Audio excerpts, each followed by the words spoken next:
nosso estado, né?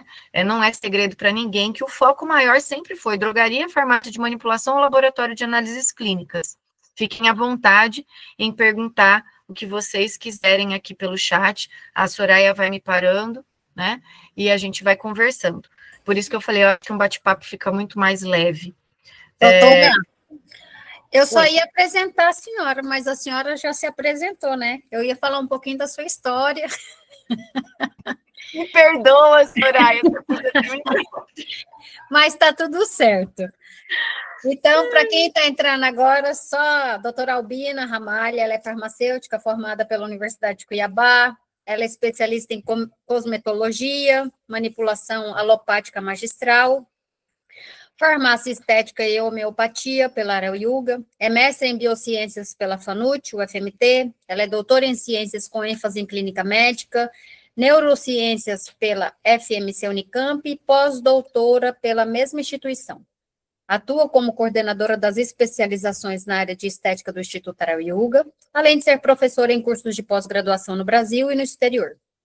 Integra o corpo docente da Academia Brasileira de Tricologia, com atividades no Brasil, Portugal, Espanha e Alemanha, e da Escola Nacional de Terapias Integrativas.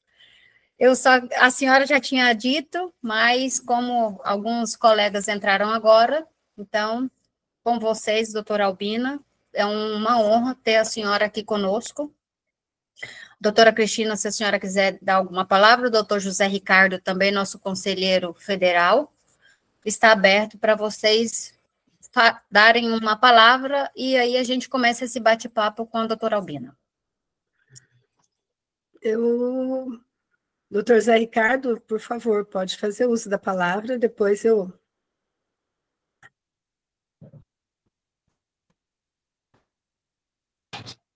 Não, doutora Cristina, pode fazer as honras aí, daqui a pouquinho, é rapidinho. Tá. Bom, então, boa noite a todos, né? Muito obrigada por estarem aqui, por atender ao chamado do Conselho Regional de Farmácia para mais um momento de conhecimento, né? De trazer conhecimento para os profissionais farmacêuticos do estado de Mato Grosso. Como a gente falava anteriormente, é sempre muito bom, eu gosto muito de mostrar a riqueza da atuação do farmacêutico, a riqueza da profissão farmacêutica, que permite que nossos conhecimentos nos tornem aptos a atuar em diferentes áreas voltadas para a saúde das pessoas, né? Então, a gente tem que pensar em todas essas áreas como promotoras de saúde. Ah, mas é estética, não, estética é saúde também, né? É saúde mental, é saúde física, né? Então, ela também cuida da nossa saúde.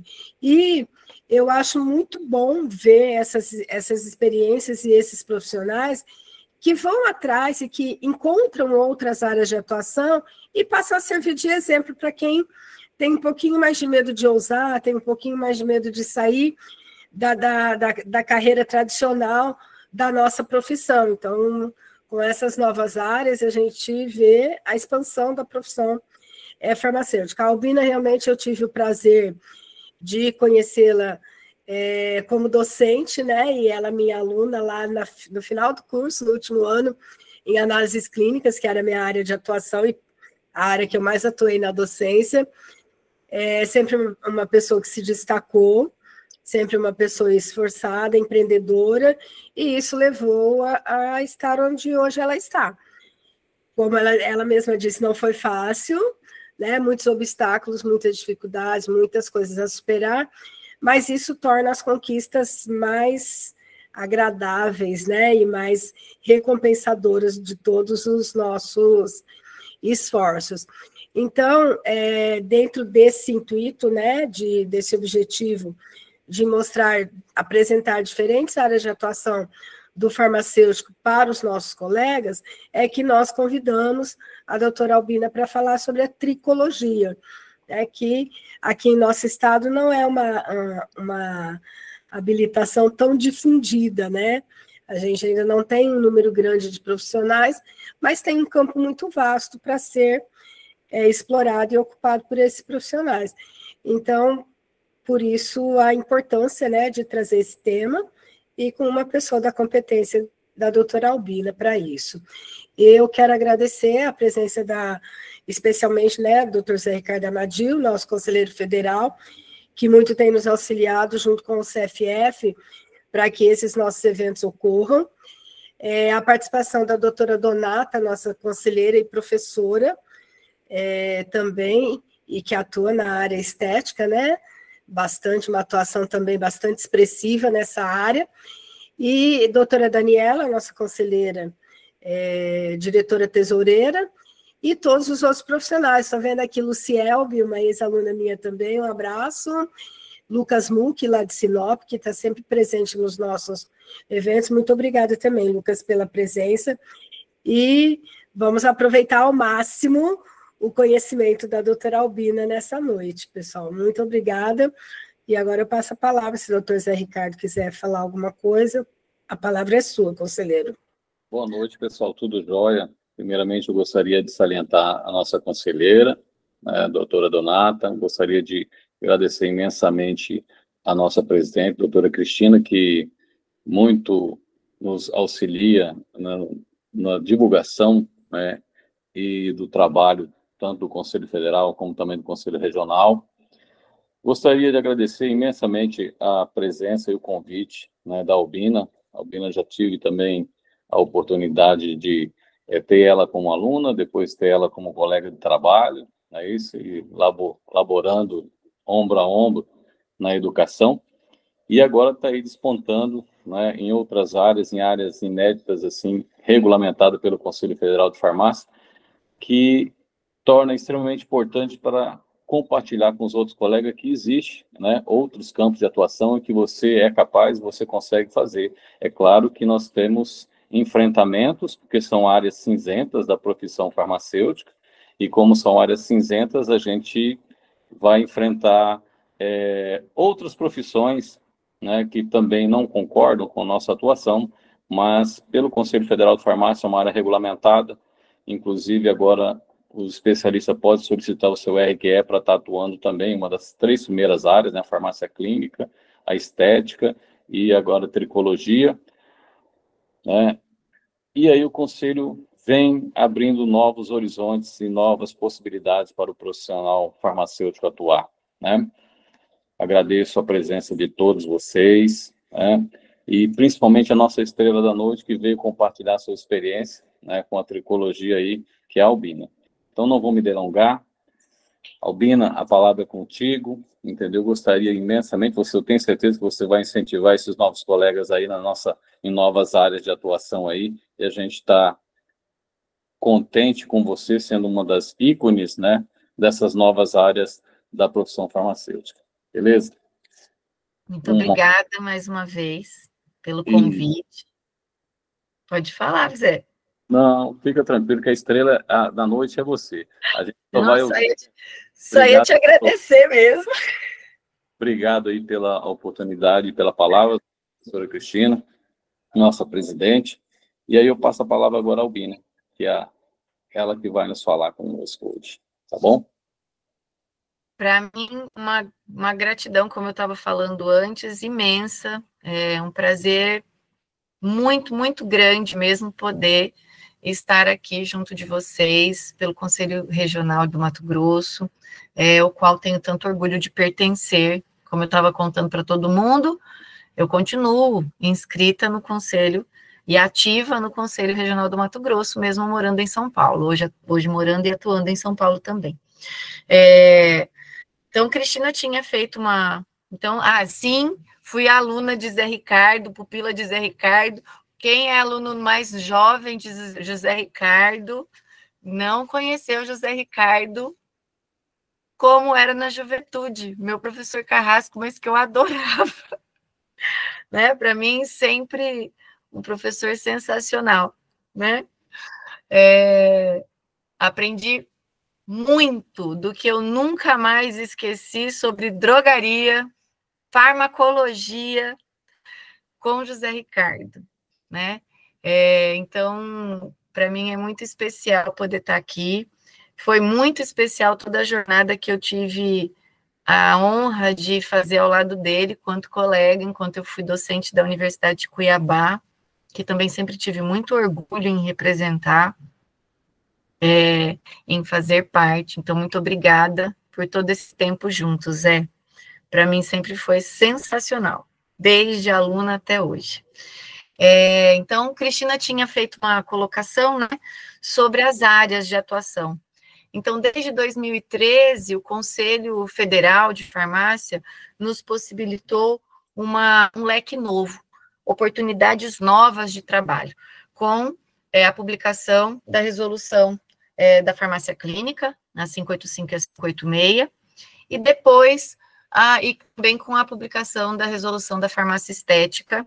A primeira foi a 573, mas, na sequência, em 2015, que foi quando eu realmente ingressei na área, a publicação da 616, que é a resolução que permitiu ao farmacêutico a atribuição dos injetáveis, né? E depois a gente tem a 645, que foi a resolução que nos permitiu também fazer fios de sustentação, laser de alta potência. Então, com estas regulamentações, o farmacêutico conseguiu ingressar em novas áreas muito promissoras e muito cobiçadas por muitas áreas de saúde, de maneira geral. Como disse o Zé Ricardo e a Cristina também, preconceitos, um monte de coisas nós vamos sempre enfrentar. Todo mundo que desbrava uma área nova vai lidar com muitos ônus, muitas custas, né? Mas é um ditado daí da nossa terra. Eu aprendi que quem chega primeiro bebe água limpa. Então, a frente está aberta. Sim, como disse o Zé, é meio nebuloso, é meio cinzento, mas a gente está aqui para guerrear, para pelejar, para lutar e para vencer, né? Do jeito certo, com a maneira correta, indo buscar os argumentos certos, batalhando bastante. Então, é uma área que, sim, ela tem bastante concorrência hoje, mas é uma área muito promissora sempre. Existem muitas lacunas. E aí, enquanto a gente conversava, eu separei alguns slides que depois eu vou mostrar para vocês sobre o mercado só do mercado de cosméticos, nem é do mercado da estética em si, tá? Então, só para vocês entenderem um pouco mais do que a gente fala quando a gente fala na área de estética. Sim, estética é saúde desde 2014, quando a Organização Mundial de Saúde descreve e implementa a nova definição de saúde para o mundo. Saúde não é mais ausência de doença, saúde passa a ser o bem-estar, né? Presença de bem-estar físico, mental, emocional, psicossocial do indivíduo. Sendo assim, a estética entra no rol, sim, da área da saúde hoje, quando praticada por nós, uma vez que se traduz nesse bem-estar físico, mental e psicossocial. A gente vai falar muito da estratégia de autoimagem. Então, foi assim que eu comecei na área da tricologia. Vamos voltar de novo para a tricologia. Quando eu terminei a pós-graduação na área de saúde estética, eu comecei a atuar. A estética é uma área muito vasta, você vai poder fazer muitas coisas, mas com certeza você vai se especializar dentro da especialidade, né? E aí eu comecei a atender pacientes com calvície, pacientes que se queixavam de muito prurido no couro cabeludo, então que aí a gente foi ver e tinha muita dermatite seborreica, muita caspa, muita seborreia, presença de alguns tipos de fungos, né? E aí eu comecei a atuar de uma maneira um pouco mais presente nessa área. Trabalhava com bastante microagulhamento também, então para estímulo de crescimento, não só no couro cabeludo, mas facial, corporal, né, para desenvolvimento de melhor tônus facial, diminuir o aspecto das estrias, por exemplo, e flacidez, e aí comecei a me dedicar mais à área da tricologia, que é uma área sensacional. Por quê? Porque todo mundo se preocupa com o seu cabelo, sim. Sabe por quê? Porque ele é marcador de saúde. Cabelo não é só beleza. Os cabelos dizem muito sobre nós mesmos. Então, quando algum problema está acontecendo no nosso organismo, muitas vezes um dos sinais é a queda de cabelo, né? É o enfraquecimento do fio. E aí, nessa hora, a pessoa fala assim, nossa, mas meu cabelo está caindo muito. E aí ele resolve procurar um profissional especializado. Nesse momento é que nós estamos presentes ali para acolhê-lo, para orientá-lo, para mostrar e para ir buscar.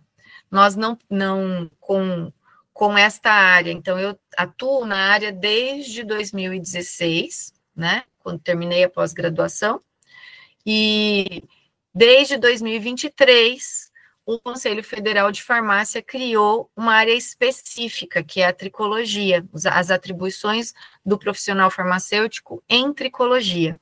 Por quê? Porque é uma área que cresceu bastante e que vai crescer muito mais. Então, muitas vezes, por que o Conselho foi criar uma área separada da tricologia, né? De atuação em tricologia, e eu fiz um curso livre, reconhecido pelo Conselho Federal, então hoje eu tenho um aprofundamento em tricologia clínica, né, e ciência cosmética, para homologação da área da tricologia no Conselho Federal, regional e federal, tá? Que resolução é essa, para vocês irem estudar melhor? Resolução 745, publicada em 2023. Cara, mas ela sabe de cor as resoluções, saibam todas as que são das áreas de vocês, independente da área que vocês atuam. Se for a drogaria, pois tenham na ponta da língua as resoluções que regem a drogaria. É assim que a gente se protege e atua melhor. Ter mais conhecimento sobre o que é que nos é permitido fazer, nos permite uma atuação cada vez mais presente, uma atuação cada vez mais segura. Foi isso que eu demorei para aprender. Eu sou igual a todo mundo, eu não sou diferente. Eu demorei para aprender, mas quando eu resolvi entrar na área de estética, eu fui estudar bastante. Tive, inclusive, o prazer de ter sido indicada por professor José Ricardo, nosso conselheiro aqui presente, para fazer parte do grupo de trabalho em saúde estética do Conselho Federal, o qual pertenci por 5 anos lá, brigando bastante pela farmácia estética. Então, assim, estar na tricologia, como você pode entrar na tricologia? Mas, Albina, você já tinha a pós-graduação em saúde estética, e aí sim eu podia exercer. E o Conselho, em 2023, ele reforçou isso. Tem 3 formas da gente entrar na tricologia. Uma delas é fazendo um curso livre que atenda aos referenciais mínimos que o Conselho Federal publicou e exige, né? Eu fiz um pela Academia Brasileira de Tricologia, a qual sou docente também, então eu falei, eu quero fazer esse curso. Esse curso, na época, ele tinha dupla certificação internacional, inclusive, então eu posso atuar na Europa com essa certificação, ou fazer uma pós-graduação específica em tricologia, ou já ter feito uma pós-graduação em áreas afins à tricologia e que englobem a tricologia, como acontece na saúde estética. Mas, aí fala assim, nossa, mas eu vou ter que fazer uma pós-graduação na área de saúde estética só para poder atuar na tricologia. Foi por isso que essa resolução, a 745, veio. Porque tem muitos profissionais que querem atuar exclusivamente na tricologia. Cada vez mais pessoas desenvolvem problemas de saúde relacionados, que relacionam-se, né, à queda, à perda ou a alterações, disfunções no couro cabeludo e na haste capilar. Como eu estava dizendo antes, é um marcador de saúde. Sendo um marcador de saúde, qualquer distúrbio que aconteça conosco pode refletir numa perda de cabelo, né? E nós, profissionais da tricologia, estamos ali para isso, para apoiar esse paciente, que muitas vezes vem perdido, porque ele já foi num dermatologista, ele já buscou auxílio numa drogaria, muitas vezes, e aí ele não sabe mais o que fazer. E a gente trabalha com acolhimento, com empatia, a gente promove relaxamento, a gente promove um momento de tranquilidade para o paciente, quando a gente faz o que a gente chama de terapia capilar, e a gente ajuda a resolver os problemas desse paciente no couro cabeludo, e muitas vezes a gente orienta de uma maneira bastante assertiva qual profissional ele deve procurar para investigar qual tipo de problema. A gente pode fazer solicitação de exames, é claro que a gente tem, como disse o Zé Ricardo, muitos enfrentamentos. Por quê? Porque plano de saúde só quer aceitar pedido médico para fazer exames, né? Mas tem muitas cidades já no SUS que já aceitam prescrições de farmacêuticos e de outros profissionais da área da saúde. Então, isso é para nós um ganho bastante importante, porque isso nos ajuda muito. A nós, enquanto farmacêuticos e qualquer outro profissional da saúde que não o profissional médico, não é facultado dar diagnóstico, né? Essa é uma atribuição exclusiva dele, mas a gente vai sugerir, né? Vai fazer uma avaliação, vamos fazer uma anamnese, vamos sugerir possíveis patologias e possíveis caminhos, né? Esta semana mesmo, atendi uma criança de 6 anos, quarta-feira, hoje é quinta, ontem, que chegou, já tinha ido no dermatologista, o dermatologista já tinha dado o diagnóstico dela, ela tem um problema na haste capilar, tá? É um fungo que estava na haste, e então ela já sabia o problema, só que o dermatologista orientou que esse é o protocolo deles, que precisava cortar os cabelos. E na terapia capilar e na tricologia, nós trabalhamos com uma assistência para que a pessoa não precise tirar os fios de cabelo, a não ser que seja estritamente necessário. Então, ela vai começar já o tratamento, a gente tem bons resultados, já conversei com a mãe, com a criança. Por quê? Porque, às vezes, é muito drástico o que se propõe tradicionalmente. Então, a gente fazer parte do que a gente conhece como saúde integrativa, e a tricologia se insere na saúde integrativa, é sensacional para mim, né? Sair do ambiente que eu sempre gostei, tá? De estar na farmácia, eu trabalhei por 5 anos na farmácia escola da Universidade de Cuiabá, também trabalhei fora em drogaria. Sair do ambiente de drogaria e estar no ambiente da saúde estética, não que a drogaria não tenha saúde, mas é diferente. Boa parte dos nossos pacientes que nos procura quando a gente está numa farmácia ou numa drogaria, chega para nós sempre num momento de angústia, né? Sempre com uma dor. E essa dor, né, ninguém gosta de gastar dinheiro com dor, né? A gente gosta de gastar dinheiro com felicidade. Então, quando a gente chega, o paciente chega para nós muitas vezes na drogaria e ele fala assim, eu preciso que você avie este medicamento, esta receita. Aí você vai lá e vê um antibiótico, por exemplo, né? Poxa, o antibiótico salva a vida das pessoas, né? Mas você fala assim, eu vou colocar um valor médio relativamente alto, mas que é a média de muitos antibióticos no mercado. O tratamento completo vai te custar R$300. Aí a pessoa fala assim, nossa, tudo isso?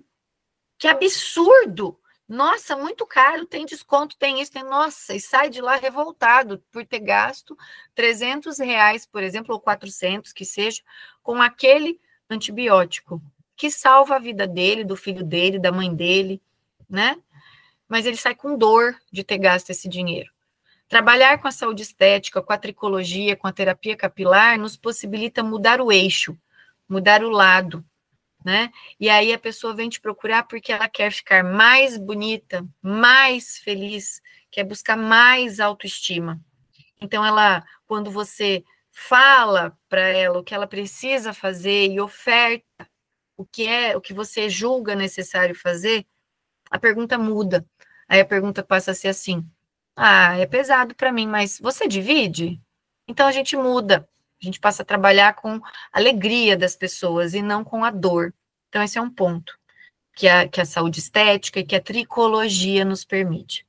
Um outro ponto bastante interessante, é óbvio, é a possibilidade de você ter liberdade de horários, de lugares de atendimento, de possibilidades.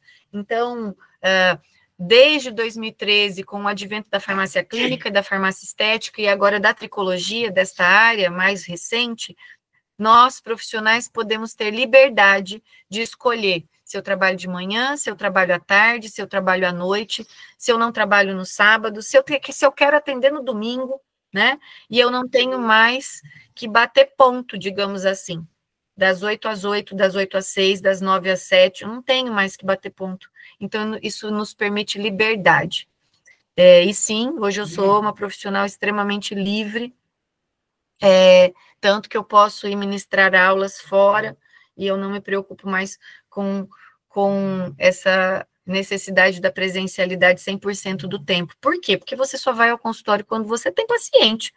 Se você não tiver paciente, você não vai ao consultório, ele fica ali fechado, né? Se você quiser ir para outro local, você vai para outro local, desde que você esteja, o que precisa é que você esteja adequadamente registrado, né? Mas existe uma liberdade muito diferenciada, isso eu sempre conversei com nossos conselheiros, com a presidente, que o advento destas novas áreas nos permite ingressar não só num mundo novo, mas ganhar liberdades novas para o profissional. A gente deixa de ser engessado. Então, deixa eu aproveitar, eu vou mostrar para vocês, vou aproveitar e vou compartilhar aqui o slide, só para eu mostrar para vocês. Eita, aqui a janela. Para mostrar para vocês o que eu falei para vocês do mercado da cosmetologia, tá? Vocês já estão vendo a minha apresentação ou não? Por favor. Estamos sim, doutora. Sim. Então, esse aqui é um dado recente, né? Diz respeito a 2023, mas não, é o do ano passado, é o levantamento de 2024. Se vocês olharem aqui embaixo, setembro de 24. Uma vez por ano, a Associação Brasileira de Produtos de Higiene, Perfumes e Cosméticos, né, a ABPEC, encomenda ao Euromonitor o estudo do panorama do setor cosmético mundial. Então, geralmente esse levantamento sai entre agosto e setembro, no segundo semestre. Isso quer dizer que o levantamento de 2024 ainda não foi publicado. Então, o que a gente tem, que foi publicado no final do ano passado, em setembro do ano passado, são os dados referentes a 2023. Então, para que a gente entenda a nossa posição em relação à cosmetologia, consumos de cosméticos, que a gente usa tanto na saúde estética, tanto na tricologia e na drogaria, a gente vende tanto também, né? Nós somos, enquanto unidade, o terceiro maior mercado consumidor do mundo, tá aqui, ó. O Brasil representa quase 6% do mercado global de cosméticos, perdendo apenas para a China e Estados Unidos, que tem uma população e um nível socioeconômico muito diferente do nosso, inclusive. Quando a gente olha isso e destrincha, nós somos o segundo maior mercado de fragrâncias, produtos masculinos e desodorantes. O terceiro maior mercado aqui, ó, em cuidados com o cabelo. Mas somos o oitavo em cuidados com a pele. Quando a gente fala em cuidados com a pele aqui, a gente também inclui uma parte dos produtos para cabelo, porque lá em cima, cuidados com o cabelo é principalmente embelezamento de fio de cabelo.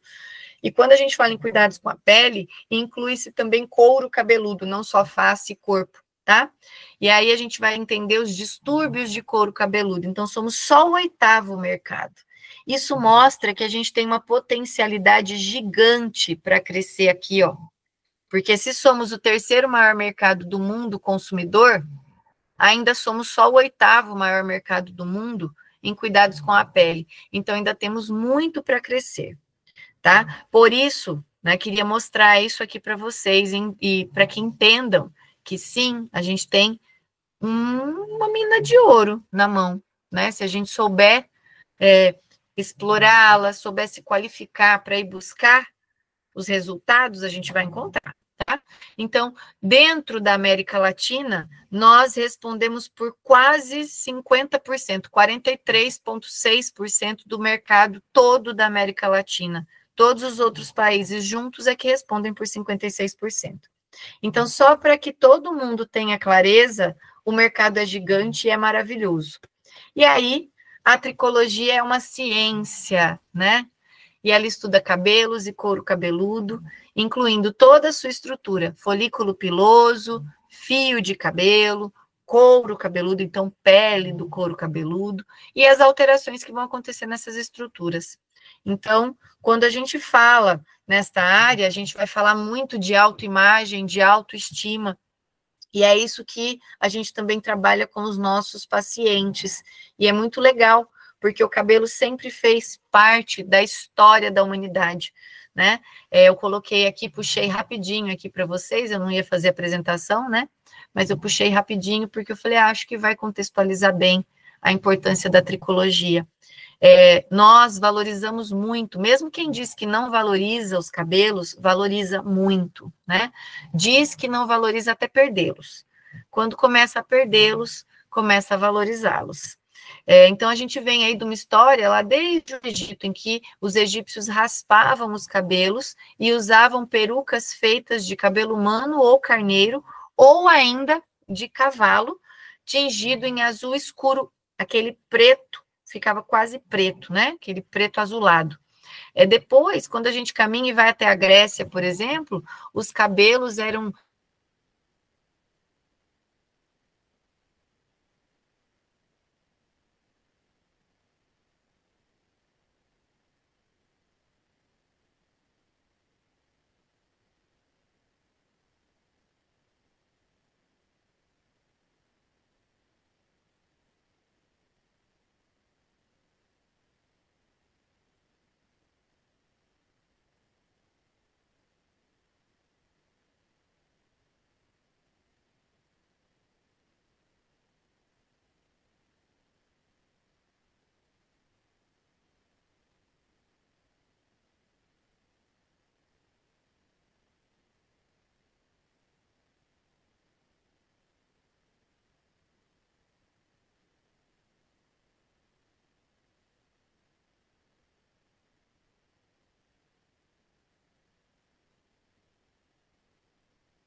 Doutora Albina?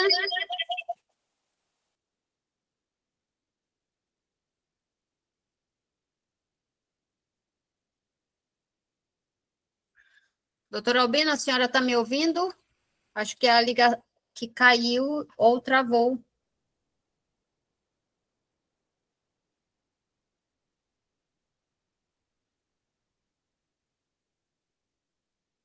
Doutora Albina, a senhora está me ouvindo?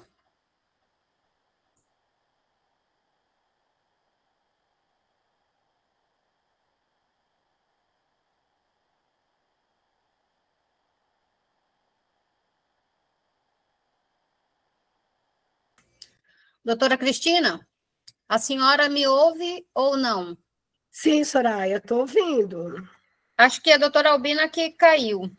A gente vê ela na sala, está até conversando com ela aqui, mas não, ela caiu. Mas ela saiu da sala agora, Sim. talvez ela esteja tentando retornar.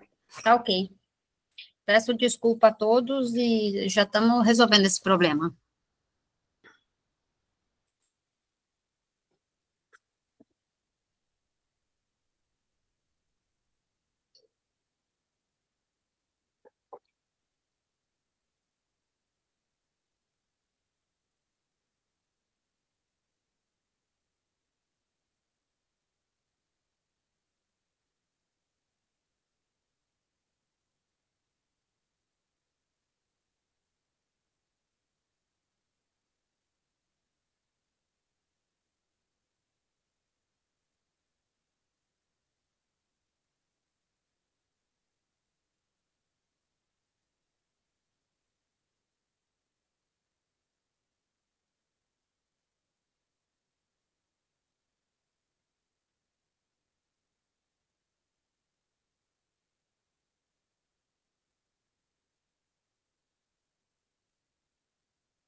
Pessoal, a professora Albina, ela me informou que ela está tentando voltar, tá joia? Deu algum bug aí, ela está tentando voltar, beleza?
Pessoal, doutora Albina teve um probleminha, mas ela já está resolvendo, ela já vai entrar novamente, tá? Peço desculpa a todos vocês.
Bom,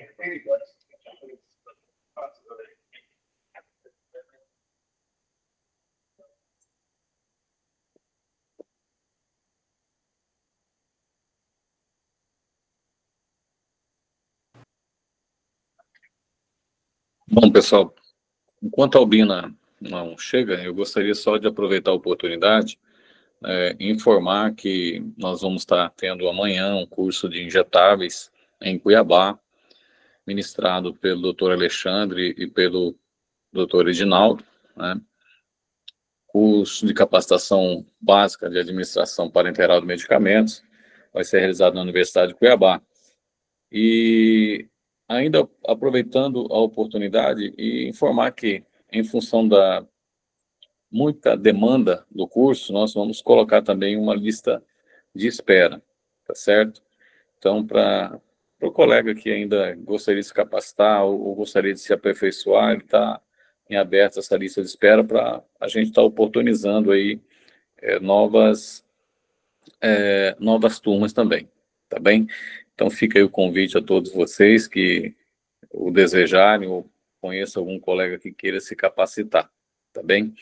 Há uma lista de espera também na cidade de Tangará da Serra e também uma lista de espera que nós vamos estar abrindo para a cidade de Primavera do Leste, tá certo? Também serão contempladas com a administração parenteral de medicamentos. E a nossa estrela está retornando aí, passo a palavra novamente, então, para a Albina. Obrigado pela atenção de vocês. Ai, gente, me perdoem, eu não sei o que aconteceu, mas caiu aqui eu tenho 3 linhas vivo. Uma de casa, uma do meu celular, uma do celular do meu esposo. Nenhuma das 3 conseguia conectar. E, tipo, não ia. Mas acabou de voltar, peço desculpas. E pergunto assim, vocês conseguiram escutar toda a minha apresentação ainda, aqueles slides, ou não? Sim? Ai, que bom. Então, mais uma vez eu peço desculpas pelo transtorno aí, porque foram quase 10 minutos, né? Tentando voltar para cá para a rede. Então, eu gostaria, assim, que vocês entendessem que a tricologia, a terapia capilar, são áreas pouquíssimo exploradas por nós, mas com uma potencialidade enorme, uma possibilidade de satisfação, de remuneração, muito, muito interessante para os profissionais, e de realização também, porque a gente vai sempre trabalhar com o bem-estar do paciente, né? Então, hoje, para mim, é muito gratificante poder atender, poder atuar, tanto como docente, que eu sempre tive paixão por isso, mas também enquanto profissional atendendo. Hoje eu atendo junto com uma profissional que é médica, né, numa clínica médica, e a gente divide os pacientes, e é muito gostoso, porque realmente você vê a equipe multiprofissional trabalhar juntas em prol da saúde do paciente, e aí é a hora que todo mundo ganha. Eu não entro na área dela, ela não entra na minha área, e a gente trabalha sempre em prol do paciente, tá bom? Então, agora eu gostaria, se vocês tiverem desejo de perguntar alguma coisa, fiquem à vontade. A gente está aqui para responder as perguntas que vocês...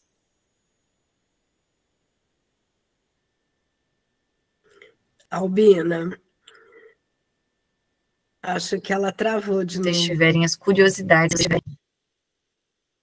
Eu posso fazer uma pergunta? Claro. O que, lá no início, né, lá atrás, quando você se decidiu por essa área na estética, porque eu sei que você atuou, né, você tem a formação em estética, a habilitação, a especialização, tudo mais, e você atuou especificamente nesses procedimentos. Mas o que mais te apaixonou na tricologia? Eu vou dizer assim que 2 coisas, né? Eu ainda atuo na saúde estética, mas hoje eu atuo em áreas mais específicas. A demanda do paciente que vem para a tricologia, ela é diferente do paciente da saúde estética exclusivo. Ele não quer, ele não busca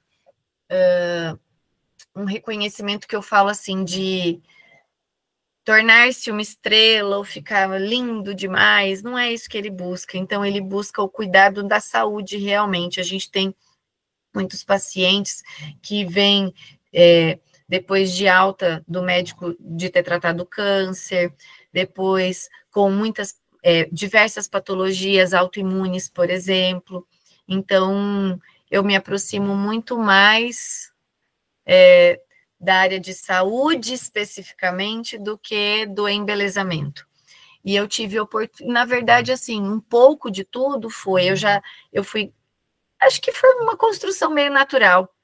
E eu fui ganhando mais pacientes e fui gostando mais de trabalhar nesta área, até que surgiram oportunidades diferentes. Falou, olha, mas você não quer vir trabalhar com a gente com isso?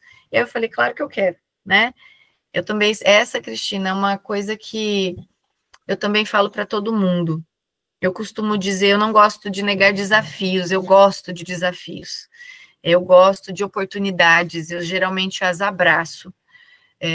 Porque eu aprendi que o trem vem e ele para na sua estação. E você escolhe, isso para mim é a vida, tá? A gente escolhe se a gente sobe e embarca no trem ou se a gente fica na estação. Quando a gente embarca no trem, não quer dizer que o trem vai levar a gente pelo caminho mais perfeito, pelo caminho mais bonito, por só lugares que a gente quer passar. Mas ele vai nos dar oportunidades. Essa é a oportunidade. Então, eu sempre fui uma pessoa de abraçar oportunidades. Geralmente, eu não nego quando elas aparecem para mim. Talvez por isso eu tenha ido parar em Campinas, feito doutorado, foi uma coisa bastante inusitada. E talvez por isso também eu tenha ido parar na tricologia e eu tenha me dado a oportunidade de me apaixonar mais.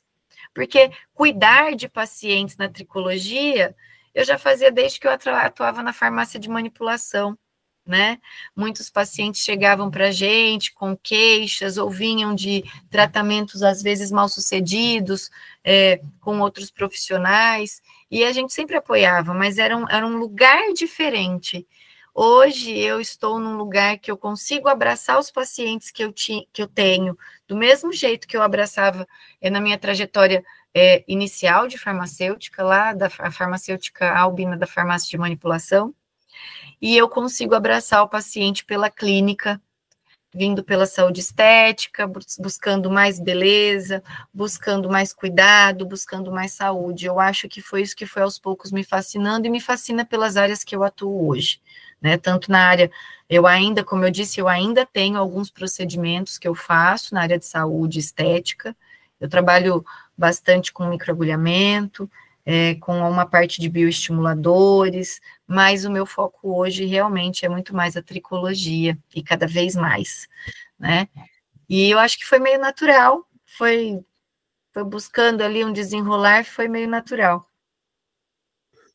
Muito bom. Aceitar desafios sempre é importante, né, para o crescimento pessoal. E, assim, a gente vê a essência da profissão farmacêutica, que é o cuidar, né? Então, você está cuidando das pessoas, e isso é muito bom.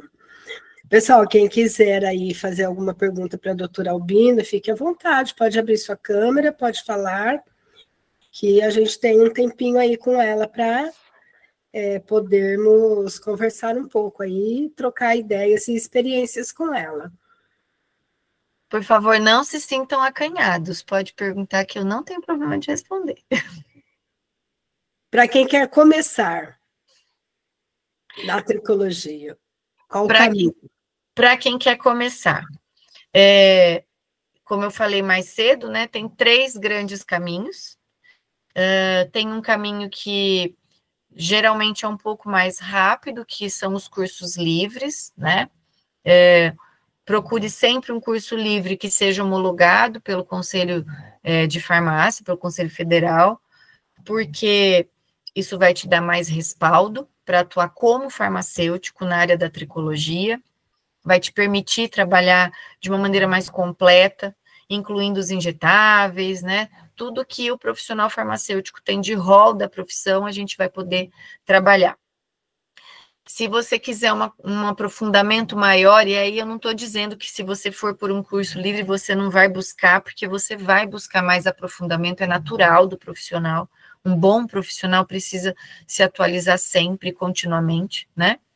Eu sempre digo isso também, que se alguém falar assim, não preciso mais, eu já sei o suficiente. Essa pessoa está morta, ela só esqueceu que ela precisava ter sido enterrada. Porque a gente aprende todos os dias coisas novas, coisas diferentes, das formas mais inusitadas possíveis, né? Mas há a pós-graduação, a possibilidade de pós-graduações e a possibilidade de fazer, por exemplo, como eu comecei o caminho, início da jornada, que é buscar a saúde estética, que também tem formação na tricologia. De qualquer forma, isso vai te só apimentar a língua, digamos assim, de você querer buscar cada vez mais conhecimento, mas vai te permitir atuar com segurança na área, qualquer um desses 3 caminhos que você optar. Nunca se esqueça de se qualificar bem para poder atuar bem. Isso vai engrandecer o seu atendimento, vai te dar mais segurança e vai enriquecer não só você, mas a profissão farmacêutica também. A gente vai estar todo mundo junto no mesmo barco aí para batalhar pelas mesmas coisas, tá bom? Certo, obrigada.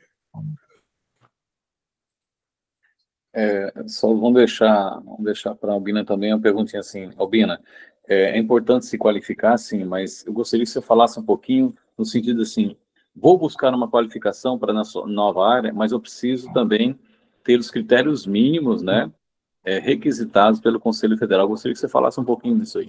Sim, foi isso que eu falei logo, né? Busque um curso livre, que é o que o Conselho homologa, mas que tenha os critérios, os requisitos mínimos.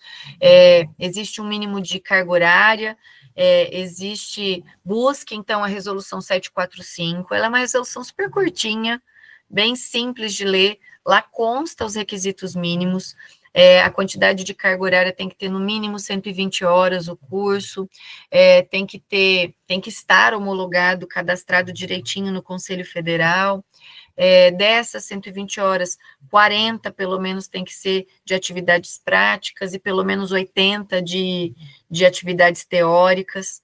Então, mesmo buscando um curso livre, que ele seja homologado adequadamente pelo Conselho Federal, porque senão você não vai ter reconhecimento. E aí você não vai poder atuar com tudo que a tricologia te permite. O que é tudo que a tricologia te permite? Muitos profissionais, hoje, como eu disse lá no começo, eu faço parte da Academia Brasileira de Tricologia, e aí em Cuiabá eu coordeno as pós-graduações do Instituto Aurel Yuga, na área de saúde estética, de estética de maneira geral. Lá, por exemplo, no Instituto, você pode fazer a pós-graduação em saúde estética, você vai ter o certificado, você vai no conselho, homologa, pronto, cumpre todos os requisitos que o conselho vai te colocar e você vai poder atuar não só na área da estética, como na tricologia. É um caminho que é a pós-graduação de áreas afins. A Academia Brasileira de Tricologia, como eu coloquei para vocês, tem curso homologado pelo Conselho Federal de Farmácia, com os requisitos mínimos. Então, vai lá, procura na instituição e veja se ela tem essa homologação. Por que eu digo isso? Porque mesmo na academia, a gente tem as formações básicas e avançadas em terapia capilar.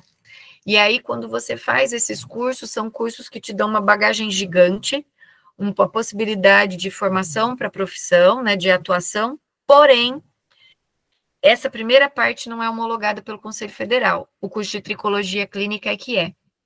Então, você vai precisar dele para poder atuar como injetáveis, como farmacêutico, né, homologado na tricologia. Então, é importantíssimo que, para atuar como farmacêutico, você busque os cursos que são devidamente homologados e cadastrados no Conselho Federal de Farmácia, tá bom? Doutora Albina, eu quero fazer uma pergunta. Pergunte. Como nós estamos no uso racional de medicamentos, que é o mês de maio, A automedicação, ela pode agravar os problemas capilares? Com certeza, né? Diversos medicamentos, e aí a gente sabe que hoje está na moda, eu vou falar, nós estamos entre colegas aqui, o suco, que eu acredito que todo mundo conhece, então uso de hormônios androgênicos, por exemplo, e anabolizantes nas academias, podem precipitar calvície, podem precipitar eflúvios, podem precipitar um monte de problemas, inclusive capilares, né?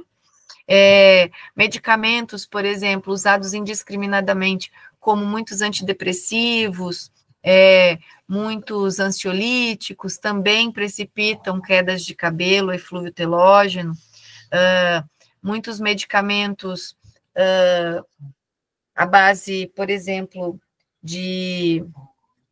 os que tem, a gente tem, por exemplo, medicamentos para controle de pressão, que às vezes as pessoas usam também além da conta, também ajudam a precipitar.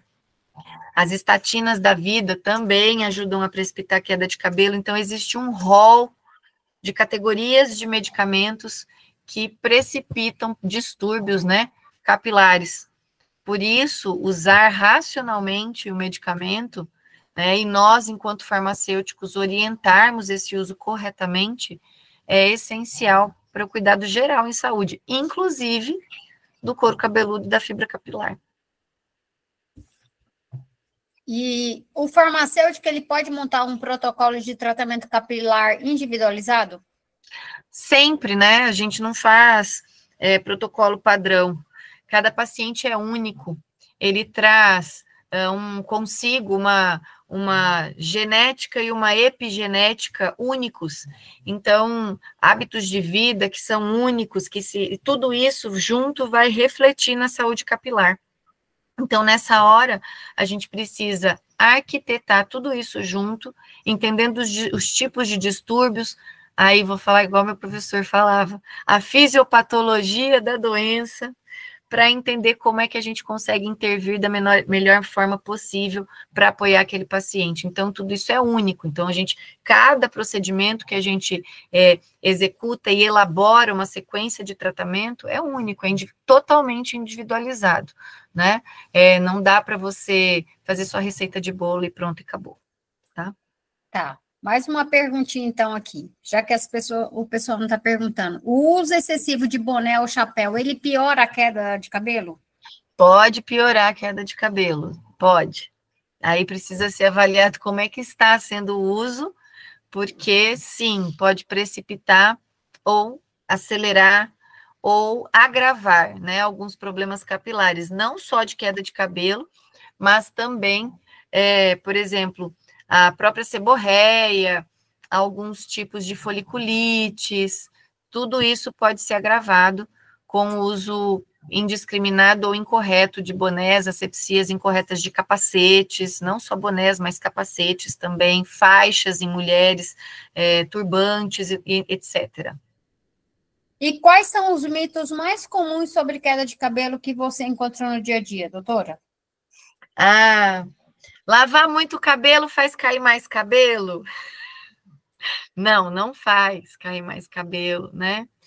Colocar anticoncepcional no cabelo faz crescer o cabelo mais rápido? Não faz crescer o cabelo mais rápido, pode prejudicar, dependendo do contraceptivo. Que mais?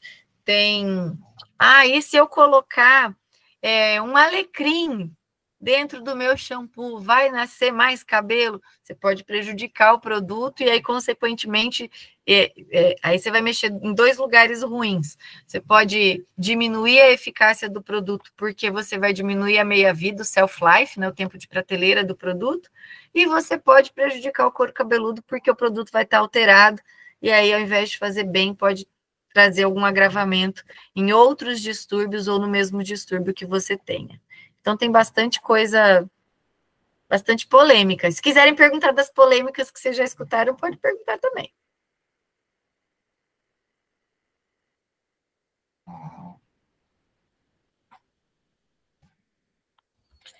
Então, vamos lá. Quais são os principais tipos de queda de cabelo que você encontra na prática farmacêutica? Sem dúvida, a mais popular de todas é a calvície, né? A alopecia androgenética, seguida do eflúvio telógeno. São as duas mais populares. Mas alguns tipos de queda, alopécias cicatriciais, aí a gente fala, tem aumentado muito a incidência. Por exemplo, a alopecia frontal fibrosante, a centrífuga central, e mesmo a foliculite decalvante em homens, principalmente. Elas têm crescido muito, e tem uma patologia que é relativamente nova, que também tem crescido em números preocupantes, eu diria, né? Porque a gente depende de entendimento maior sobre ela ainda, que é FAPD, é uma alopécia fibrosante com padrão de desenvolvimento de androgenética, que fica, ou seja, fica parecendo calvície, mas não é calvície, tá? É uma alopécia mais definitiva. Então, essa é a que a gente não tem como estimular o retorno dos cabelos. Essa tem sido bastante preocupante ultimamente. Então, vamos lá para uma outra. E quem que pode procurar um farmacêutico tricologista? É preciso uma receita médica? É preciso alguma coisa? Ou é a pessoa que vê que o cabelo está com muita queda, ele já pode procurar esse profissional? Pode fazer busca espontânea, não é preciso ter nenhuma orientação específica ou encaminhamento de um outro profissional para que nós possamos atender o paciente. Então, se o paciente procurar, ele mesmo pode procurar, então, busca espontânea, né, por nós, e a gente, como eu falei anteriormente, a gente não dá diagnóstico, mas a gente coloca a suspeita da patologia e já pode proporcionar ali, indicar o tratamento mais adequado. Se observarmos que é preciso, a gente encaminha para um profissional médico, por exemplo, para ele fazer uma biópsia do quadro, para ter certeza se é uma alopecia fibrosante, por exemplo, ou se é uma alopecia cicatricial de maneira geral, ou num quadro de distúrbio de couro cabeludo, se estamos realmente diante de uma psoríase, mas nada disso também impede que a gente possa apoiar o paciente que traz uma queixa, uma dor para nós, né, mas que é uma dor que você consegue apoiar de uma maneira mais acolhedora, digamos assim. E qual que é a frequência ideal para lavar os cabelos, doutora? Pode ser todos os dias, vai depender muito do tipo de cabelo, do tipo de couro cabeludo do indivíduo, né, dos hábitos de vida que ele tem. Então, a gente faz, quando a gente faz a consulta, né, durante a anamnese, a gente pergunta muitas coisas para o paciente, e aí, nessas perguntas, a gente vai elencando quais os hábitos de vida que precisam ser modificados ou não. Mas lavar os cabelos diariamente não prejudica os cabelos e o couro cabeludo, desde que fique claro, né? Desde que seja o produto correto para o seu tipo de cabelo e para o seu couro cabeludo que seja utilizado. O uso frequente de chapinha e secador pode causar queda de cabelo?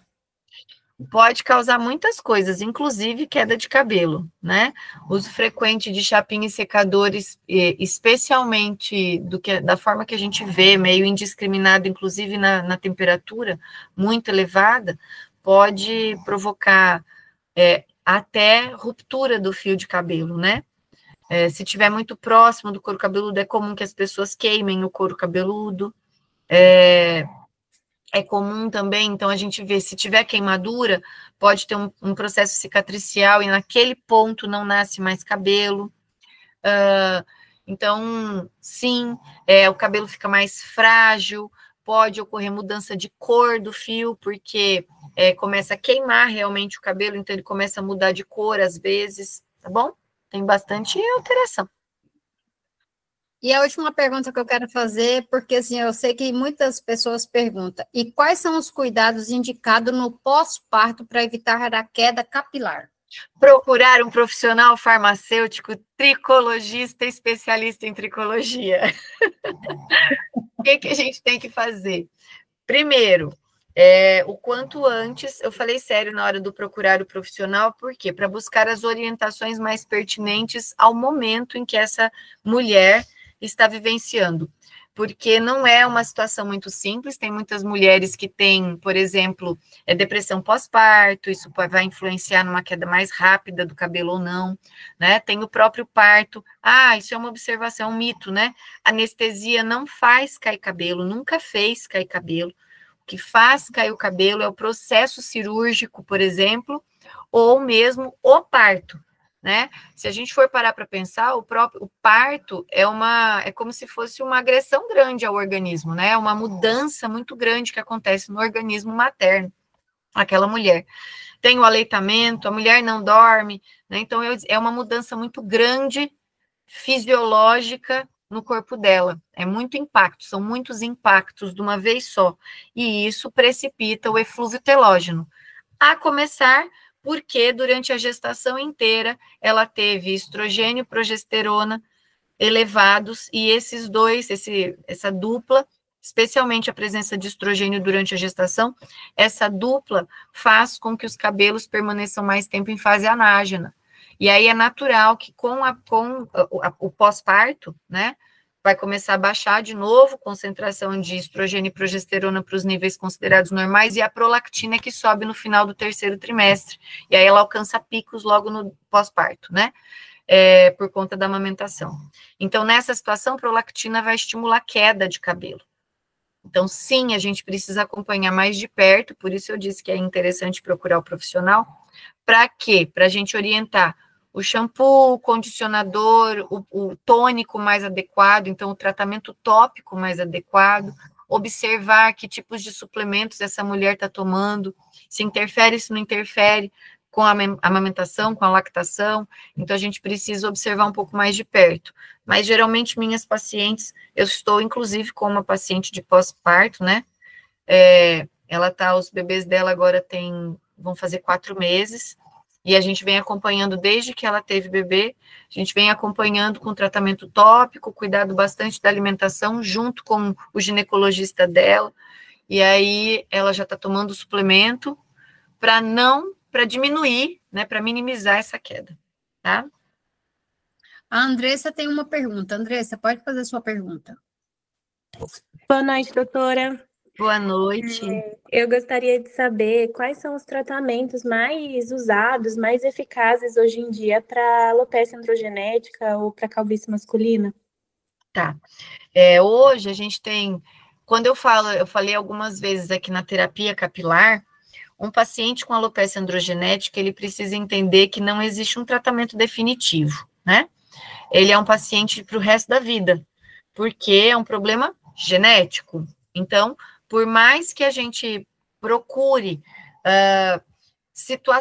criar situações em que a gente vai fazer estímulo de crescimento capilar, diminuir a miniaturização que acontece no folículo piloso e na haste capilar ao longo dos anos, se a gente cessa esse cuidado, né, a causa-mãe, que é genética, associado, né, androgenética, associado ao hormônio masculino, a presença de testosterona, que vai ser convertida em DHT, que é a forma mais ativa. Essa DHT tem receptores nos folículos, principalmente da região frontal, né, parietal, né, até a região de vértex. Então, nesta parte do topo da cabeça é onde tem maior concentração de receptores, e isso é determinado geneticamente. Então, se eu paro os cuidados, eu volto a permitir que essa DHT se ligue com mais facilidade nesses receptores que estão presentes nesses folículos e vai continuar progredindo a doença. Eu costumo dizer para os meus pacientes para os meus alunos também, que o que a gente faz na alopecia androgenética é diminuir a velocidade com que ela se instala. Às vezes a gente consegue diminuir muito essa velocidade. Então, algo que iria se instalar aos 30, passa a se instalar só aos 50 ou 60 anos, e depois começa devagarinho. Então, a se instalar, mas se instala devagarinho, muito menos, de uma maneira muito menos rápida do que se você não estivesse fazendo tratamento nenhum. Mas vamos lá para a sua pergunta, o que é que tem de tratamento? Então, hoje a gente tem a terapia capilar, que é fundamental, o acompanhamento por conta destes processos que eu disse para você e para vocês, mas a gente também tem tratamentos como microagulhamento, tratamentos como a mesoterapia, existe hoje o tratamento já com os exossomas, ou mesmo com perfil de células-tronco, existem algumas inovações agora que estão chegando com tratamentos de células-tronco, com possibilidade mais rápida de estímulo de crescimento, e tem o transplante capilar. Nem por isso nós não fazemos transplante capilar, é só o médico que faz, entretanto a gente apoia no pré e no pós-transplante capilar, tá? E isso vai fazer toda a diferença para a manutenção dos resultados ou para o estabelecimento de um bom resultado, tá bom? Mais perguntas? Vamos lá, tem uma pergunta aqui, né? A resolução 745, ela sofreu algum enfrentamento, ou seja, melhor, sofreu questionamentos legais? Como sempre, né? Como sempre, a Sociedade Brasileira de Dermatologia questionou a legalidade da resolução, a nossa capacidade em atuar na área, e o Conselho Federal imprimiu a sua contribuição, né, em lutar contra esta alegação que a Sociedade Brasileira de Dermatologia fez, e a Justiça reafirmou a legalidade da atuação do profissional farmacêutico na área da tricologia, sim, porque nós não ferimos nenhum tópico da lei do ato médico, que foi publicada lá em 2012, tá bom?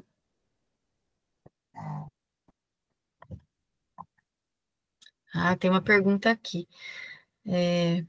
Boa noite. Na FAPD, nossa, eu estou muito cega, gente. Considerando a microinflamação, tem indicação de transplante e com sucesso? Não, a FAPD não tem indicação de transplante, entretanto, existe possibilidade. Tanto a FAPD quanto a frontal fibrosante são patologias que existe possibilidade de fazer transplante capilar, mas nem sempre eles são indicados. E mesmo quando indicados, não há garantia de quanto tempo vai permanecer. Por quê? Essas alopécias cicatriciais, elas têm um componente autoimune. Então, nosso sistema de defesa, né, o sistema imunológico, ele acaba reconhecendo alguma estrutura folicular. Cada patologia delas tem uma característica diferente, e geralmente são linfócitos combinados com neutrófilos, na maioria das vezes, que atacam o folículo e destroem esse folículo, destruindo o terço superior do folículo, que é o infundíbulo que a gente fala, que é a parte mais próxima da superfície da pele, e muitas vezes direcionado a uma região chamada bulge, que é onde a gente tem as células realmente, os nossos nichos de células-tronco, indiferenciadas para cada ciclo capilar. Nosso ciclo capilar dura de 3 a 6 anos, mais ou menos. Algumas literaturas falam em até 7. E aí, quando cada ciclo que se termina, né, que é terminado, esse nicho de células-tronco é ativado, manda células indiferenciadas para a região de bulbo, que é a região final do folículo, junto da papila dérmica, e aí as células começam a se diferenciar e se desenvolvem e começa um novo ciclo capilar. Cerca de 90% dos nossos fios estão em mitose constante, então estão em fase anágena, que é a fase plena de crescimento, né? E aí o que acontece, então, existe um componente nessas patologias, tanto na FAPD quanto na frontal fibrosante, por exemplo, que tem um componente autoimune. Então, nossas células de defesa atacam em algum local da estrutura do folículo piloso, nosso folículo, e destroem esse folículo. Então, isso torna essa patologia cicatricial. Quando você faz um transplante capilar, você induz microinflamações. Na verdade, você induz uma inflamação, e que é relativamente grande. Por quê? Você não faz um transplante, você não tira um folículo e coloca em outra região só. A gente trabalha aí com 3 até 7 mil folículos transplantados. Não é implantado, tá? É transplantado. Então, transplantados. Isso potencializa o aparecimento de respostas inflamatórias. Como essas patologias têm um componente autoimune, há chance maior de quando você faz o transplante, esse sistema imune ser reativado e aí acelerar uma nova resposta que vai culminar de novo num processo cicatricial. Então, por exemplo, para a alopecia frontal fibrosante, é desejável, os médicos só seguem com orientação de transplante quando o paciente quer muito mesmo fazer o transplante, porque ele não se vê utilizando uma prótese, por exemplo, e aí ele deseja muito o transplante, mas é feito assim, quais são os critérios para poder seguir para o transplante? Ele tem que estar no mínimo há 2 anos com a doença totalmente controlada, sem ter tido nenhuma recidiva. Depois de 2 anos com ela plenamente controlada, é feita toda a bateria de exames, a avaliação, e aí você fala assim, olha, tá tudo certo. Aí o médico vai falar assim para o paciente, nós vamos prosseguir com o transplante, mas eu não consigo te dar garantia de nada. E, se der certo, há uma grande probabilidade que em, no máximo, 5 anos, possa ter uma destruição desses folículos ou de boa parte deles, porque a doença vai continuar progredindo.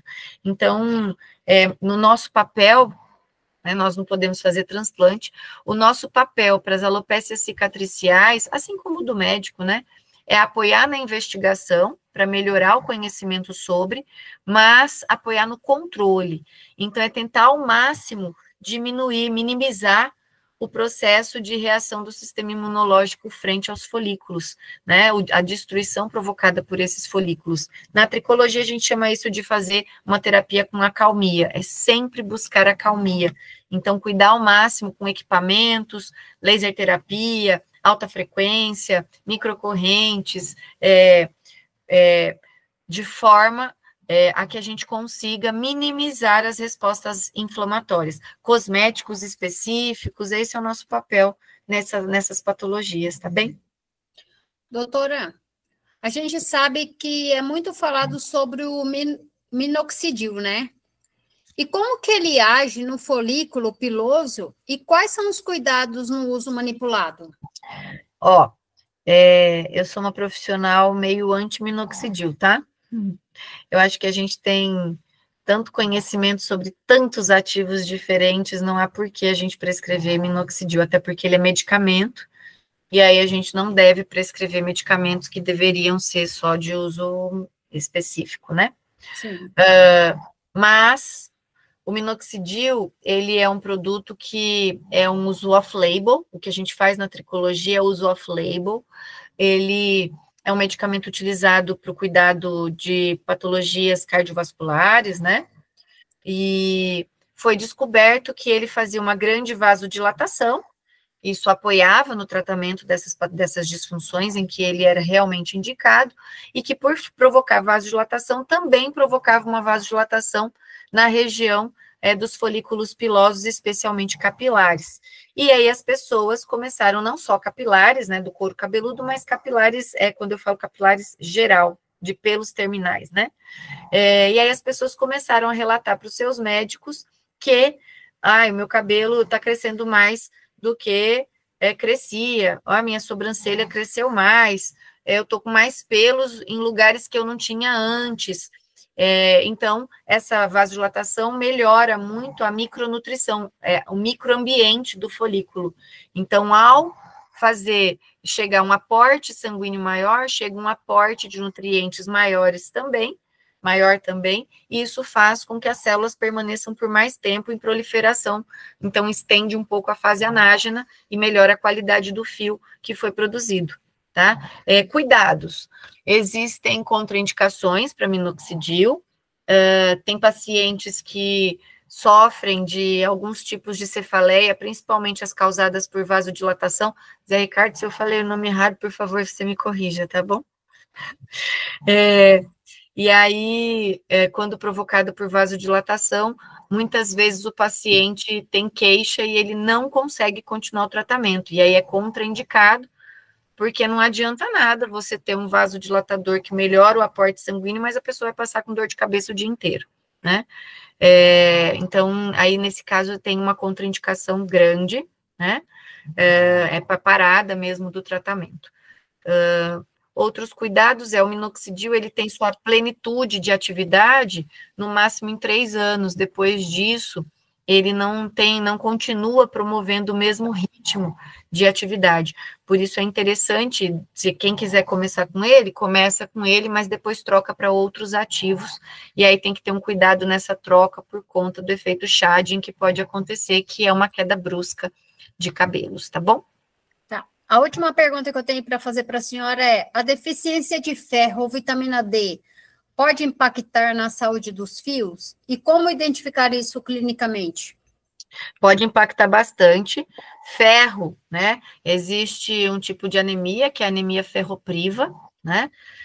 Por deficiência de ferro, isso impede o transporte correto de oxigênio para as células, então diminui a respiração celular, consequentemente diminui a produção de ATP nas células, e de quebra vai diminuir o metabolismo celular.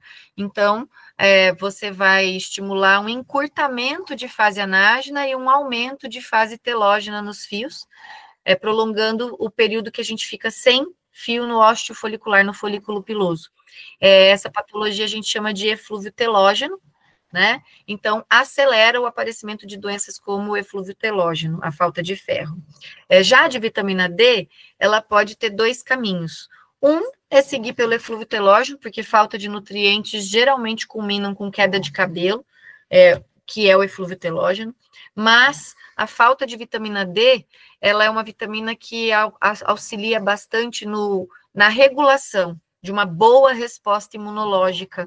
Então, isso pode precipitar, dependendo da condição do indivíduo, dependendo da predisposição genética que ele tenha, pode precipitar o aparecimento de doenças autoimunes, capilares, inclusive, como a alopecia frontal fibrosante ou mesmo uma alopecia areata, por exemplo. Se ele tiver o gatilho emocional, que geralmente é um gatilho importante, atrelado à deficiência da vitamina D, pode precipitar o aparecimento dessas patologias. Tá, nós temos uma pergunta aqui. Na sua prática clínica, além da rarefação na FAPD, quais queixas o cliente apresenta e os principais achados na tricoscopia? Para a FAPD ela tem um padrão muito similar à da alopecia androgenética. Então, você vai ver afinamento, você vai ver aumento de espaçamento dos fios, porém, você não vai ver ósteos vazios, né? Então, você vai diminuir bastante a incidência de encontrar ósteos vazios, ou seja, que possam potencialmente ser estimulados no couro cabeludo. Isso diminui bastante e vai diminuindo, então é uma alopecia que vai se mostrando cicatricial, né? Então, o perfil de rarefação para homens e mulheres permanece similar ao do que acontece com a alopecia androgenética, mas quando a gente faz a tricoscopia, então você chega para análise, né, do paciente, para anamnese, com uma informação de olhar e do relato que ele traz, imaginando que é uma alopecia androgenética, porque ela traz os traços de uma alopecia androgenética, padrão masculino, padrão feminino, né? Quando você vai fazer a tricoscopia, quando você coloca o tricoscópio, aí você vê parecido com a androgenética, mas sem ósteos vazios, né? Que é uma característica muito importante da androgenética. Doutora, nós agradecemos a senhora. Eu passo a palavra agora para a doutora Cristina fazer a finalização e também o doutor José Ricardo. Eu acho que foi extremamente enriquecedor, né? Gratificante ouvir tudo isso e ver o quanto o conhecimento farmacêutico ele pode ser utilizado e ele vai ser aplicado em diferentes áreas, né? Em patologias diferentes, explicando condutas, explicando consequências para o paciente, tudo que a gente pode cuidar dessas pessoas. Então, eu adorei, fiquei aqui do início ao fim, fiquei aqui de olhinho e ouvido grudadinho para aprender um pouco também. Foi bastante gratificante. Agradeço você, Albina, mais uma vez, pela sua disponibilidade, por sempre estar presente ao nosso lado, e te parabenizo pelo seu sucesso, pelo seu conhecimento, e, sobretudo, pela sua capacidade de ofertar esse conhecimento para as pessoas, né? Buscar informar as pessoas e passar esse conhecimento. Isso é muito importante, é uma das principais missões que um bom profissional tem, né, de orientar as pessoas e de conseguir passar esse conhecimento. Então, eu espero que todos tenham tirado aí um bom proveito, usufruído muito desses conhecimentos. Essa live de hoje, ela foi... Posso falar, doutor Zé Ricardo? Pode sim, pode sim. Ela foi um pequeno aquecimento aí, né, para a gente mostrar essas áreas de atuação e para promover um curso que a gente vai trazer com a doutora Albina, aqui em Cuiabá, e depois a gente vai levar para Sinop também, que é avaliação semiológica e indicação em dermatologia. Então, esse vai ser um curso mesmo, né? E a gente brevemente vai começar a divulgação aí nas mídias do Conselho Regional de Farmácia. E esse evento de hoje ele foi para mostrar um pouco da grandiosidade dessa área de atuação e a importância do profissional farmacêutico aí, tá? Então, muito obrigada a todos que compareceram, que nos assistiram até agora, e aí eu passo a palavra para o doutor Zé Ricardo, agradecendo o seu apoio e do Conselho Federal de Farmácia mais uma vez. Bom, pessoal, plenamente, assim, é um orgulho, entendeu? A gente ter, novamente, assim, as palavras, né? E ver o quanto que voou longe, na verdade, uma aluna, entendeu? A gente fica até emocionado.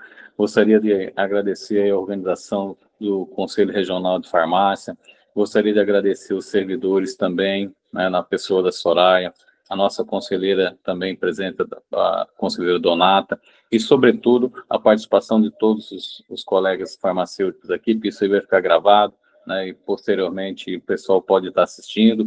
E o objetivo nosso nada mais é do que incentivar as novas áreas de atuação que o Conselho Federal vem labutando aí e vem com diversos enfrentamentos, né, enfrentamentos técnicos, enfrentamentos jurídicos, e só que a gente tem, né, a certeza que o Dr. Walter, na pessoa do presidente, ele não vai medir esforços em garantir nossas áreas de atuação, entendeu? Quando eu falei assim em áreas cinzentas, são áreas, no sentido assim, são áreas comuns, né, a todas as profissões, e não existe dono, né, não existe dono do conhecimento, né?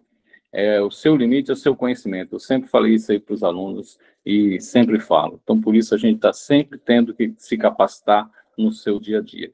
E, mais uma vez, Albina, muito obrigado pela gentileza, né, de estar transmitindo conhecimento numa nova área. Parabéns por esse empreendimento aí, né, que estar formando novos farmacêuticos nessa área que a gente vem observando cada vez mais, né, novos interessados em novos farmacêuticos trabalhando, né? Meu muito obrigado a você, entendeu? Fica aqui, entendeu? Um forte abraço a todos e um abraço especial a você.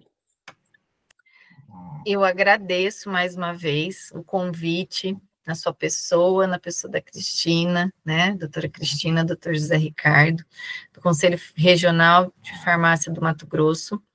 E enquanto eu falava aqui, eu ficava pensando assim, como eu sou grata, falei já isso aqui, mas como eu sou grata por ter tido professores como vocês na minha vida. Ter conhecimento, se apropriar do conhecimento, é nosso, é do exercício de cada profissional. Mas quando a gente tem bons guias, eu me lembro de coisas, eu falei sério mesmo, eu me lembro de coisas até hoje que são da faculdade, que não são mais do meu dia a dia, de estar ali na minha presença todos os dias. Por exemplo, a Cris ficava sempre no laboratório de microbiologia quando eu estava no 5º ano de faculdade. E eu me lembro esses dias eu estava contando para os meus alunos, na formação de tricologia e terapia capilar, contando para os meus alunos sobre o teste que a gente fazia para identificação de fungos rápido, né? Fazia o teste do KOH. Cara, eu estudei isso 25 anos atrás. Ele está aqui, é um conhecimento que é meu e que foi construindo junto com os meus docentes. Então, eu tenho orgulho dos professores que eu tive, do lugar onde eu fui formada e de onde eu venho. Zé Ricardo, enquanto eu falava aqui, eu lembrava assim, fiz patologia. Ela nunca sai da cabeça da gente, né? Então, seja para que área você for, estude o máximo que você puder, dedique-se, guarde as informações, porque elas te pertencem, elas passam a te pertencer, e é o uso dessas informações que você se apropriou que vai fazer com que você... É minha cachorra que está roncando aqui do lado, tá, pessoal? Se vocês estiverem escutando. Vai fazer com que vocês consigam atender de uma forma mais especial cada paciente que chega no lugar em que você estiver, seja na drogaria, seja dentro de um laboratório, para você articular melhor o porquê que aquele paciente deve estar com aquele problema, seja na tricologia, seja na saúde estética, seja na farmácia clínica, onde você estiver, o uso de todo o conhecimento que a gente constrói ao longo da jornada é que vai fazer com que a gente tenha sucesso e assertividade no cuidado dos pacientes. Então, meu muito obrigada aos meus professores, aos meus colegas, né? E sim, eu me emociono todas as vezes que eu posso voltar ao Mato Grosso, porque é minha terra e eu sempre carrego ela no meu coração. Muito obrigada. E esquecendo, e sim, em breve, se Deus quiser, estaremos aí com este curso lindo para capacitar naquilo que eu mais gosto de fazer. Vocês me perguntaram aqui sobre os tratamentos, e aí eu falei da mesoterapia, da intradermoterapia, mas o uso de cosméticos, ele ainda o uso destes produtos ainda é fundamental para um bom cuidado cutâneo, por mais que muitas vezes muitos profissionais, inclusive da saúde estética, tentem dizer o contrário, né? Tentem valorizar outros procedimentos. É o cuidado diário, é o dia a dia, que é o cosmético que te ajuda a fazer, que te dá margem para acertar cada vez mais e por um tempo mais prolongado, porque o paciente vai usar esse produto todos os dias. Então, saber o que indicar, quando indicar e por que indicar, faz diferença no nosso dia a dia, esteja você na drogaria, esteja você no consultório. Então, aproveitem, estudem bastante, é uma área que eu amo, sempre tive paixão, e se der tudo certo, estaremos juntos em breve para falar um pouquinho mais sobre isso. Muito, muito, muito obrigada por hoje e por sempre, tá bom? Certamente. Então, boa noite a todos, obrigada pela participação de todos até o final aí com a gente e aproveitando esses conhecimentos todos que a doutora Albina trouxe para nós nessa noite. Obrigada, doutor Zé Ricardo, pela presença, pela participação aí também conosco.